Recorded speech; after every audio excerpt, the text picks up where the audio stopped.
at the New York Stock Exchange. March Madness, Mascot Madness up on that podium, celebrating the beginning of a very popular basketball series here. The Big East Conference is being welcomed. It's getting underway at Madison Square Garden. Not so much fun when you take a look at the numbers. We are down 286 right out of the gate. That is a loss of over 1%. Let's get right to our guests and talk about what's going on. Paul LaMonica from CNN Money, our regular, along with Alan Nuckman, Chief Market Strategist for Agora Capital. Both of us joining. Paul in New York, Alan in Chicago. Alan, let me start with you. This selling is not expected. What do you make of it? Another reminder, focus on percentage, not price. We're down 1% in the Dow, but if you look at the broad market S&P, down about 0.75%. Cut our overnight losses in half. Focus on price, not politics.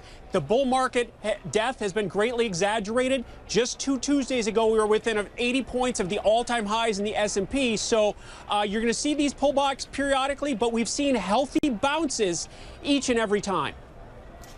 I know, Alan, you always find the silver lining, and it is important to remember to sort of put the rhetoric aside. And you're right, the losses are not that much. Right.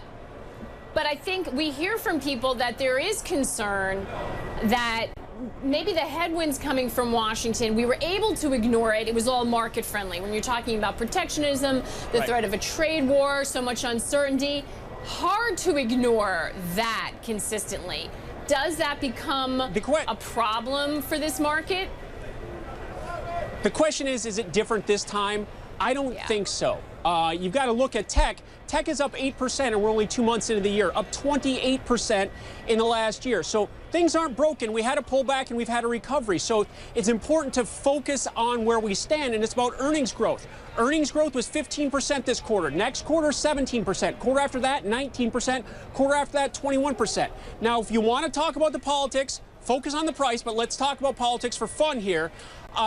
Where we are in the business cycle in America, we don't want to go back to the Industrial Revolution. We're looking for the next Jeff Bezos, not the next Andrew Carnegie. We're moving forward, and that's what the market's going to do.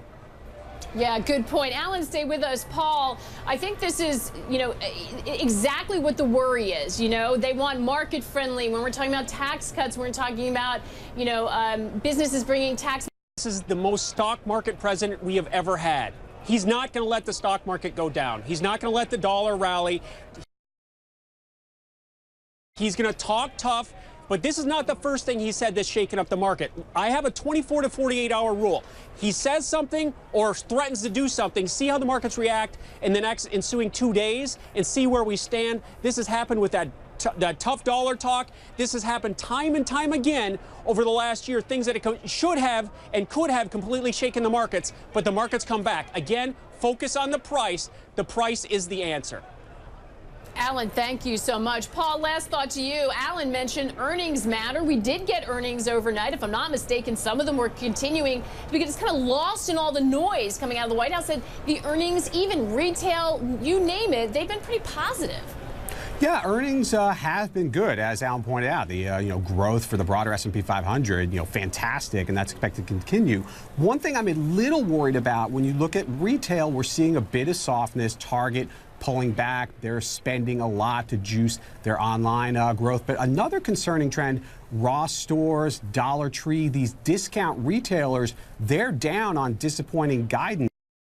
If you have people that may be bargain hunting, not going to these types of stores as much anymore, maybe it's a sign that they're trading up, but maybe it's a sign that they're just stopping spending overall. One positive, Abercrombie & Fitch, their turnaround continues under CEO Fran Horowitz, who was promoted last year. She's done a fantastic job of fixing what was a really, really rotten company under their former CEO, Mike Jeffries. Yeah, it does seem like some of these retailers are getting it going. Paul LaMonica, Alan Nuckman, thank you so much for putting this all into context for us. So important.